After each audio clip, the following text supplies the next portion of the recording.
This is the Cholo News Report for Sunday 02 September 2018. Saudi Arabia and the United Arab Emirates say that the bombing of a school bus in Yemen, which killed 51 people, was unjustified. A probe by the coalition fighting Yemen's Houthi rebels concluded on Saturday that mistakes had been made in the August 9th air raid in Sadr province.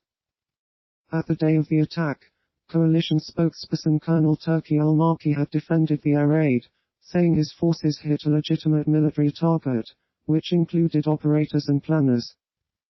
Al Jazeera's Alan Fisher, reporting from neighboring Djibouti, said the statement marked a remarkable abort turn after the coalition's initial assertions that this was a legitimate military operation.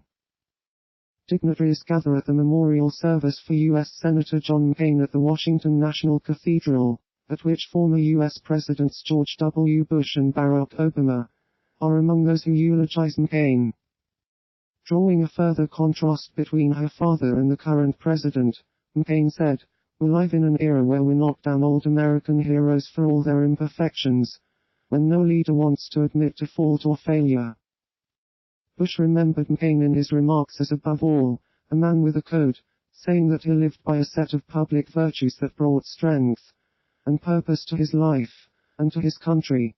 "We didn't advertise it, but every so often over the course of my presidency, John would come over to the White House and we would just sit and talk in the Oval Office, just the two of us," Obama said, saying they discussed policy, family and politics. Numerous cases of voter fraud, involving supporters of Republican Alaska legislator Gabriel Ledoux, are being investigated by Alaskan election officials. Cases where deceased voters requested absentee ballots to vote in her support are among the voting irregularities being examined. The state says the 26 suspect absentee ballots were cast for the Republican incumbent, Rep. Gabriel Ledoux. Weaver denied those allegations, and showed a reporter receipts and a sworn statement as evidence. He lives in an apartment in the district.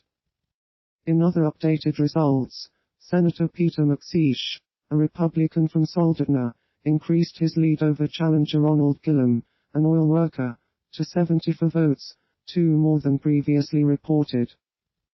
Protesters seeking to oust London Mayor Sadiq Khan launch a giant balloon of him at Parliament Square. Organisers had raised more than £58,000 to create the blimp in a protest against Khan's policies. It was meant as a rebuke to Khan, who backed protesters' right to launch a giant balloon depicting US President Donald Trump as an angry baby during his July visit to Britain. Organizer Ian E. Brewer said Saturday's protest was set up in retaliation for the Trump blimp.